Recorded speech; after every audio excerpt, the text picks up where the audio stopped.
कोल्ह्यातील इसम खंजीर तलवारीसह एलसीबीच्या जाळ्यात। एटीएम चोरीच्या प्रयत्नाच्या तपासादरम्यान कारवाई। बेकायदेशीर शस्त्र बाळगल्याप्रकरणी गुन्हा दाखल। परभणी जिल्हा स्थानिक गुन्हे शाखेच्या पथकाने एटीएम चोरीच्या प्रयत्नाच्या तपासादरम्यान कोल्हा तालुका मानवत येथील एका संशयितास ताब्यात घेतलं। त्याच्या अंगझडतीत विनापरवाना बाळगलेली धारदार तलवार व खंजीर आढळून आल्याने त्याच्या विरुद्ध भारतीय हत्यार अधिनियमांतर्गत गुन्हा दाखल करण्यात आला आहे। स्थानिक गुन्हे शाखेचे पथक परभणी येथे घडलेल्या एटीएम चोरीच्या घटनेचा तपास करत असताना 3 जुलै रोजी गुप्त बातमीदारामार्फत माहिती मिळाली की आंबेजोगाई येथे मध्यरात्री झालेल्या एटीएम चोरीच्या प्रयत्नातील संशयित आरोपींपैकी गणेश बालासाहेब काळे राहणार कोल्हा तालुका मानवत जिल्हा परभणी हा आपल्या घरी आला आहे। माहितीची खातरजमा करून सायंकाळी 6 वाजता पथकाने सापळा रचून त्याच्या राहत्या घरी छापा टाकला।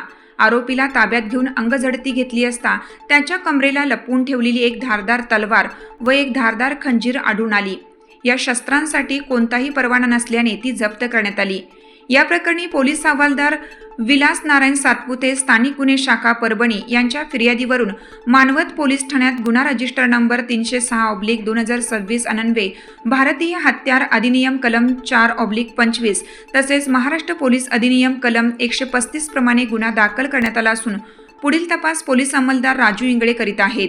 ही कारवाई पोलीस अधीक्षक पंकज कुमावत यांच्या मार्गदर्शनाखाली स्थानिक गुन्हे शाखेचे सहाय्यक पोलीस निरीक्षक अशोक जायभाये, पोलीस उपनिरीक्षक चंदनसिंह परिहार तसेच केशव लटपटे, विलास सातपुते, सिद्धेश्वर चाटे, विष्णू चव्हाण, सूर्यकांत फड, नामदेव डुबे, मधुकर ढवळे, सूर्यकांत सातपुते, राम पोळ व गजानन क्षीरसागर यांच्या पथकाने पार पाडली।